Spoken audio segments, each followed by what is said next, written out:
Il y a une question à la fois de dévalorisation de l'Assemblée nationale et du Parlement en général, parce qu'on parle de l'Assemblée nationale, mais parlons du Sénat, qui est redevenu complètement inutile, notamment, on l'a vu justement sur ces débats où finalement il n'arrivait pas à apporter une contradiction à l'Assemblée nationale, alors que c'était des majorités différentes, de droite pour le Sénat et de gauche théoriquement pour l'Assemblée nationale. Mais de façon générale,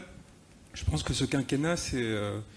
il y a eu un vrai problème de difficulté de distinction entre la fonction présidentielle, qui est quand même censée, quoi qu'il arrive, dans tous les États du monde, le chef d'État a une fonction principalement d'incarnation très forte et de direction des grandes affaires de la nation et de gouvernement. Quand on élit un président de la Ve République, on n'élit pas un chef de gouvernement. On élit un père de la nation qui va nous permettre de tracer les grandes orientations. En l'occurrence, Jean-Luc Mélenchon propose notamment, dans ses grandes mesures, le changement de constitution. Mais on n'élit pas un gouvernement qui va appliquer dans le détail un certain nombre de décisions. Or, ce quinquennat s'est révélé comme étant justement celui de la confusion entre cette fonction d'incarnation et cette fonction de gouvernement. Et donc là, il y avait une situation qui ressemblait un peu à la fin de la Chiraquie, ce qui explique aussi pourquoi à la fin de la Chiraquie, il y a eu cette utilisation de 49.3 avec le CPE sous le gouvernement de Villepin.